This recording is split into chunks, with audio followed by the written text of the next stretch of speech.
J'ai lu Ça te fait mal d'H.D. Carlton et on en parle. Alors déjà, gros trigger warning, ces livres ne sont pas pour n'importe qui. Alors, la liste est juste énorme, c'est-à-dire que quand je l'ai lu, je me suis dit elle ne va jamais s'arrêter, voilà. Évidemment réservé à un public adulte et j'ai envie de dire mature, en tout cas avec une certaine maturité psychologique. Ça faisait un moment qu'il était dans ma palle, je l'ai enfin sorti et ça s'est lu très rapidement. Voilà.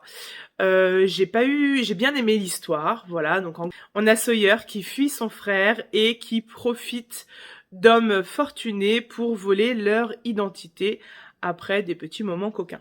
Elle va essayer de faire ça avec Enzo, sauf que Enzo va s'en rendre compte et va donc, eh bien, la retrouver pour la confronter à ce qui s'est passé.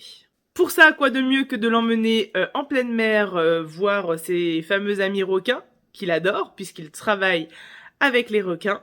Sauf qu'en fait, il va y avoir une scène un peu particulière qui va lui foutre les jetons de sa vie, clairement. Pas que aussi, je pense que ça doit laisser quelques traumas. Ils vont être pris dans une tempête et vont s'échouer sur une île avec un phare pour seul lieu d'habitation. Et dans ce phare vit un vieux monsieur, un peu particulier, qui va pas vraiment les mettre à l'aise, mais en même temps, quand on est perdu en plein milieu de nulle part, avec pour habitation que le lieu où vit ce monsieur, je pense qu'on s'en accommode, voilà. En tout cas, c'est ce qu'ils vont essayer de faire. La relation entre eux, clairement, ça passe de enemies to lovers, voilà. La relation est très complexe. L'univers est très sombre, angoissant, clairement. Je vais être très honnête avec vous, j'avais l'impression de lire un film d'horreur. Mais plus genre ambiance glauque, on sait pas trop où on va, il y a du suspense, etc. Voilà, j'étais un peu dans ce mood-là. En tout cas, moi, c'est ce que ça m'a fait ressentir. Après, j'ai vu qu'il y avait des problèmes de traduction, etc. Je vous avoue que moi, je ne lis pas en VO. Mais il y a eu des passages où je me suis dit, c'est vraiment ça qui était écrit ?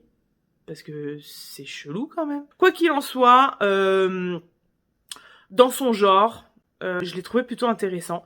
Bien écrit, entre guillemets, en tout cas passionnant dans l'écriture. J'avais envie de savoir la suite. Peut-être un peu trop de smut à mon goût, mais en même temps, c'est du H.D. Carlton, donc voilà.